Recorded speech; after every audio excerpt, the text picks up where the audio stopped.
No me acuerdo de los días de la enfermedad. Ni lo mencione, señor Morticio. Vaya días. No puedo uno respirar aquí con el humo. Y tampoco se podía respirar con la enfermedad, definitivamente. Pero, señor Morticio, ¿por qué se enoja tanto? Mejor pensemos en que probablemente nosotros ya no tendremos necesidad de conocer a ciertas entidades que se dice que aparecieron en los hospitales por causa de ello. ¿Ya no toca cuento del cuervo? Claro, sin embargo, ello no impide que nosotros podamos suponer que tal vez algunas situaciones ocurrieron mientras algunos seres extraños, desconocidos para nosotros, fueron de alguna manera testigos de lo que acontecía. Adelante, señor Morticio. Hoy, tal como señaló señor Morticio, es día de los cuentos del cuervo y nosotros traemos uno de ellos aquí en las leyendas del cuervo. Una vez más, es para mí un placer darles la bienvenida a las sombras.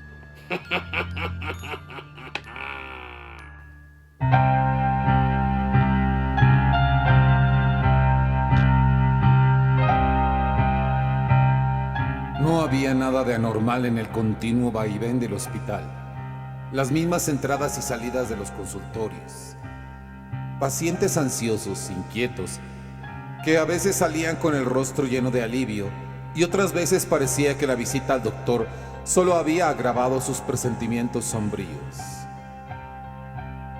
Tampoco parecía que las otras alas destinadas al internamiento de los pacientes que debían recuperarse o prepararse para una cirugía resintieran alguna novedad.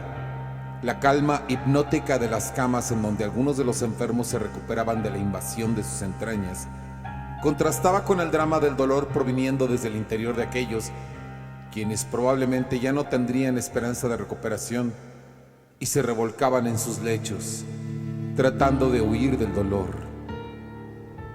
Y tampoco nada podía causar más tensión ni descontrol emocional que acercarse a la temida ala del nosocomio destinada a la nueva enfermedad, a la que los descreídos compararon con una pequeña influenza, y se había convertido para muchos en el azote de sus pulmones, asfixiándolos lentamente hasta la falta de oxígeno total. Y como si se tratara de un espíritu vengativo, el mal no solo procuraba dejarte sin vida hasta la extinción de tu vida. Si lograba sobrevivir, dejaba la maldición de su marca en varios órganos internos, los que acusaban fallas para el resto de tu existencia.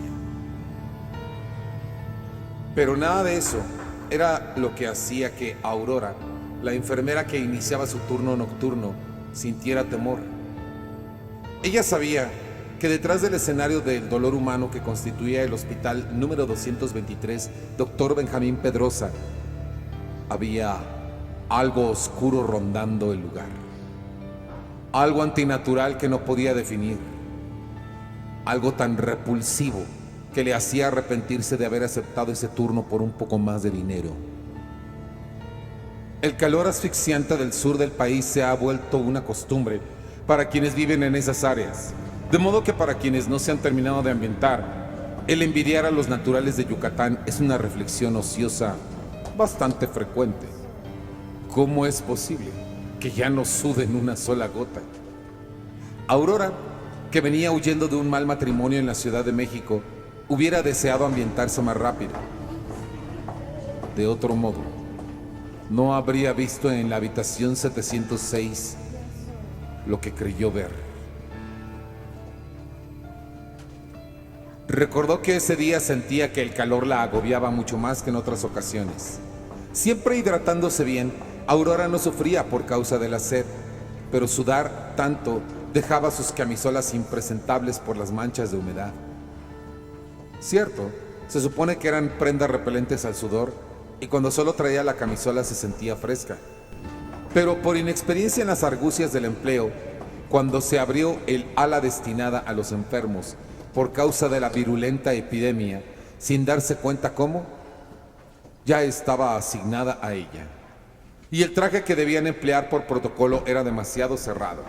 Así que Aurora solo tenía los pequeños descansos en el turno para librarse del corriente y mal hecho traje impermeable de protección y darse un respiro. Y entonces, primero percibió un aroma que insultó sus narinas. La impresión que le dio fue la de gran cantidad de excremento. Sabía que estaba en el baño, pero el olor fue súbito. Se le ocurrió que algo podía haber pasado con los pacientes. Y aunque en el interior quería que eso no hubiera ocurrido en su turno, mentalmente se hizo a la idea de la desagradable limpieza que debería hacer si algo había pasado. Respiró tranquila porque cuando se reintegró a sus labores a ningún paciente le había sobrevenido un descontrol de esfínteres. Pero el olor, que ahora ya se asemejaba a carne en descomposición, no se iba. Eso tampoco hizo que Aurora se sorprendiera. Muchos pacientes estaban muriendo, irremediablemente, sin control alguno, sin que el resto de los pacientes se pudiera dar cuenta. Los cuerpos de los fallecidos que no alcanzaban lugar en la morgue se estaban acumulando en el área trasera del hospital a esa hora de la noche, aprovechando el sueño de los pacientes, hasta que al día siguiente el servicio médico forense se hacía cargo de ellos. El calor de la región, sin duda, pudría todo más rápido que en otras latitudes, y el vehículo no podía tardarse demasiado para llevarse los cuerpos a las instalaciones más amplias y refrigeradas del servicio forense. Aquel olor mefítico tenía explicación. Pero Aurora no podía entender cómo a una determinada hora de la noche, puntualmente y sin falla, aparecía el asqueroso olor.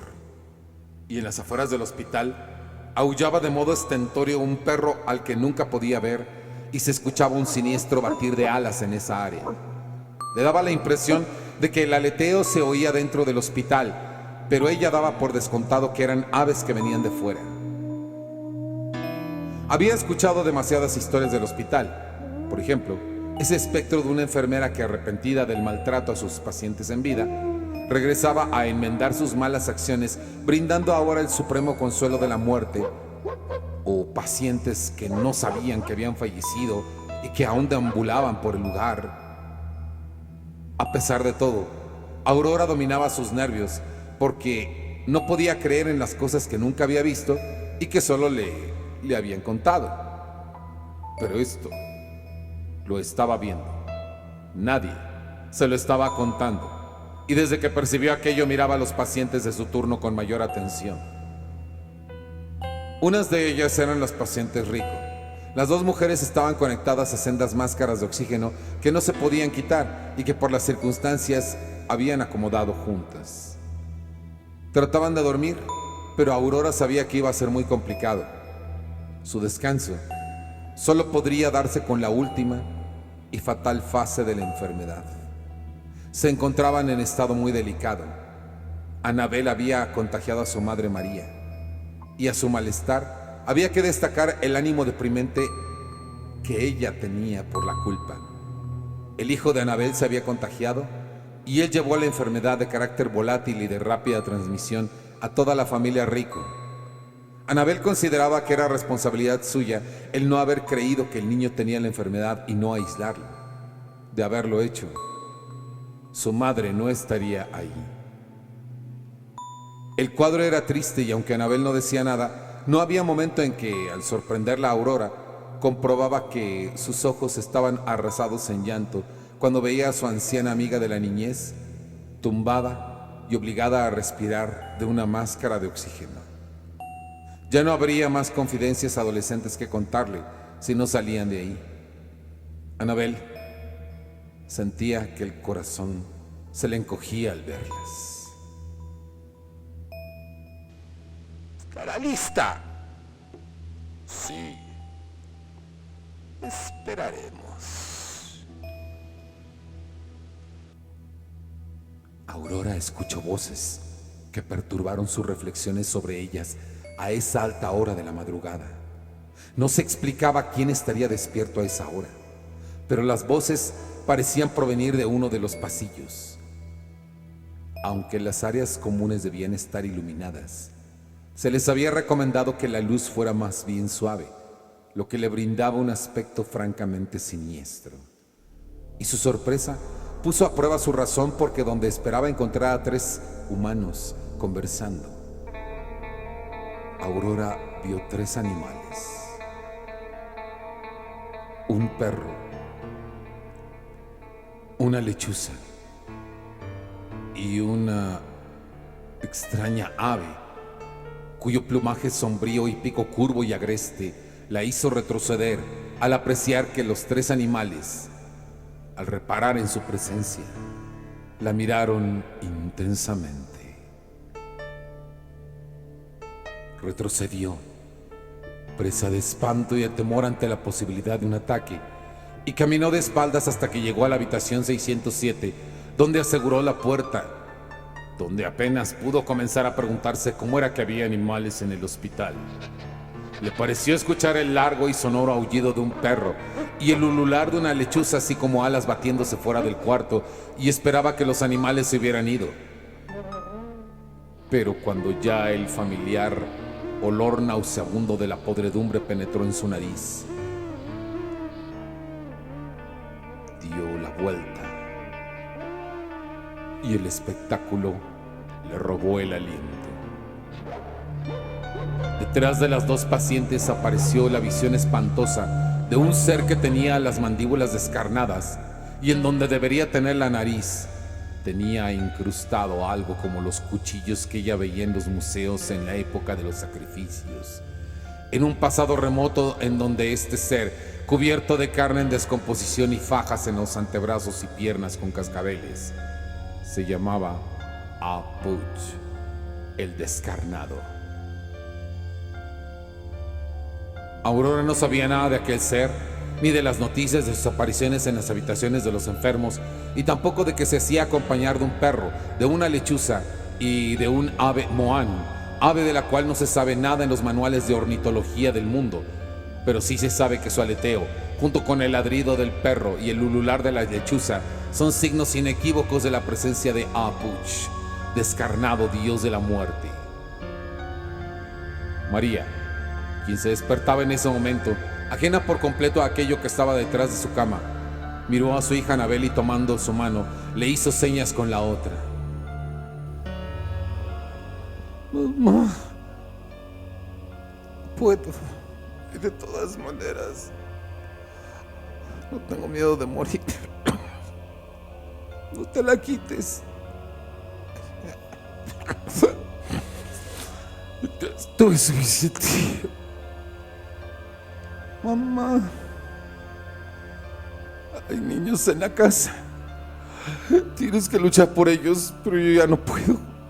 Y mañana por la mañana, seguro las enfermeras van a querer impedirme hacerlo. Tiró la máscara al suelo.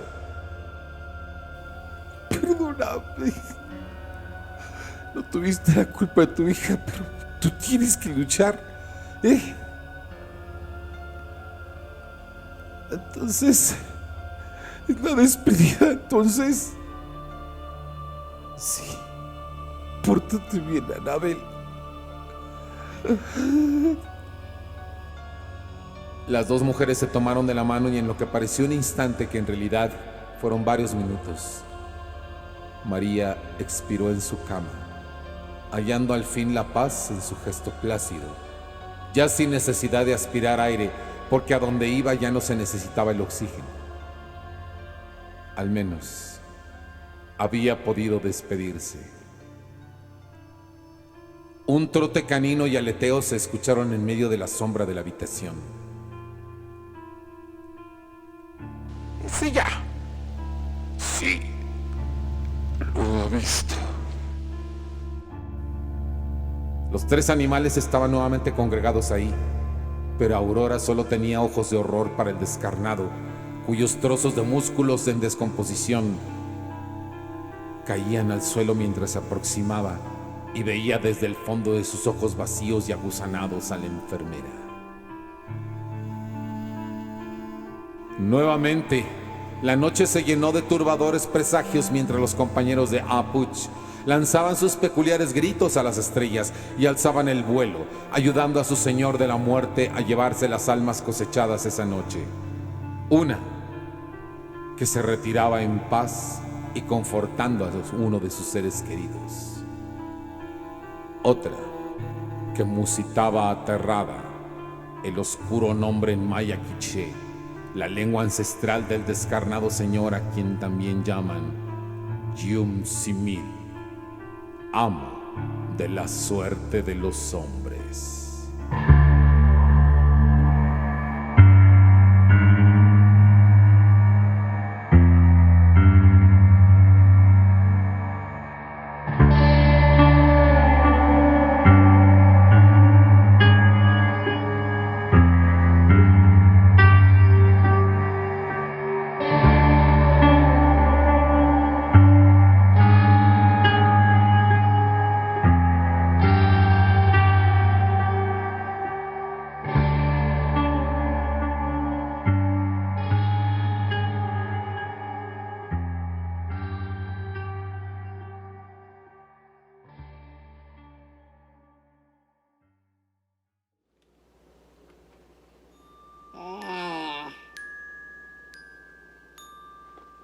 Qué triste.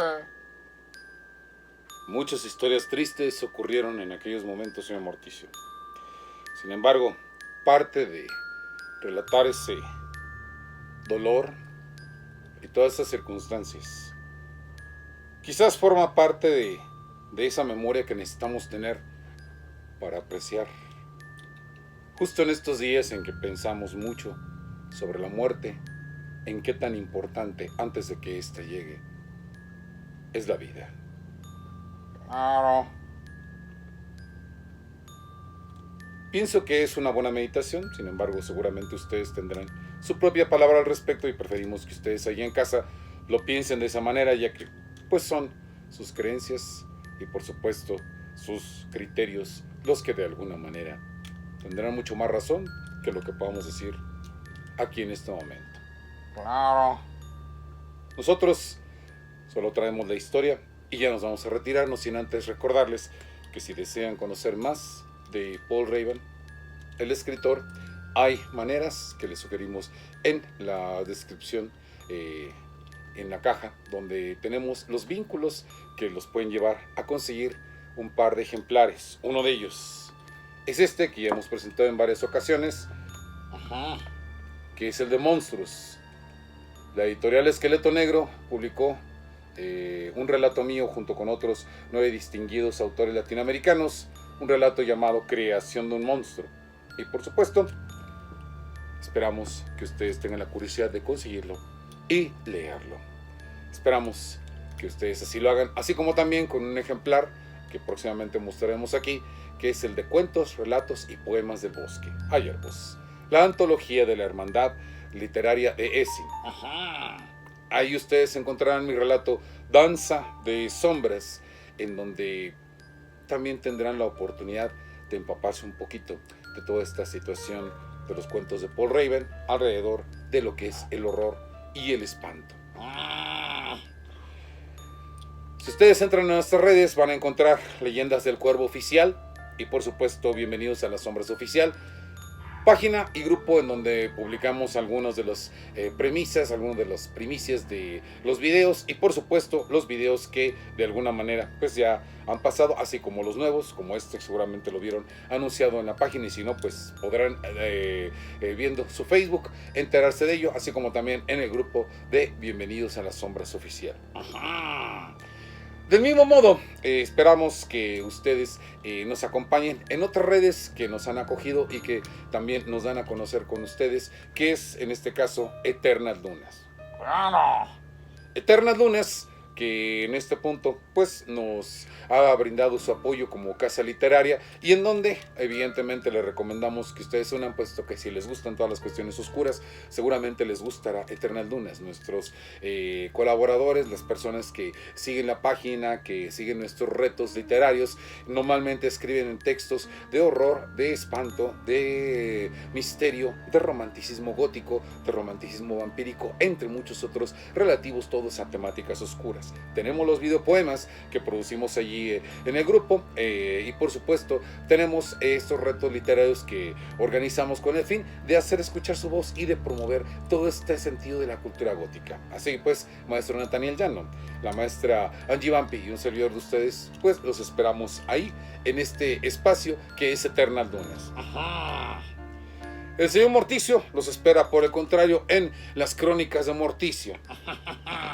En las Crónicas de Morticio, canal de TikTok, en donde ustedes pueden encontrar en cosa de un minuto, en esta plataforma original, encontrarán en cosa de un minuto historias sobre costumbres funerarias extrañas, sobre muertes absurdas y raras, sobre temas de ocultismo sorprendentes, entre muchas otras cosas, en el formato de un minuto de esta plataforma. Y también, para ya no cansarlos mucho y para irnos retirando, si ustedes han llegado a este canal y pues les gustó el trabajo, suscríbanse, otórguenos un like si les gustó el video y por supuesto de alguna manera hagan el clic en la campanilla para que ustedes puedan recibir notificaciones constantemente de los nuevos videos que estaremos publicando en la plataforma. Claro. Y sin más por el momento, señoras y señores, agradeciendo siempre la preferencia de todos ustedes y por supuesto invitándolos a que nos sigan acompañando a todo este universo de las leyendas del cuervo, de lo que viene a ser también Eternas Dunas, donde tenemos los libros del cuervo y los videopoemas, en fin, toda esta serie de cosas que tenemos para todos ustedes. Los invito a que el próximo martes, una vez más, se aproximen a este canal hacia eso de las 9:30 de la noche en la hora de México y una vez más tenga yo la oportunidad de darles la bienvenida a las sombras.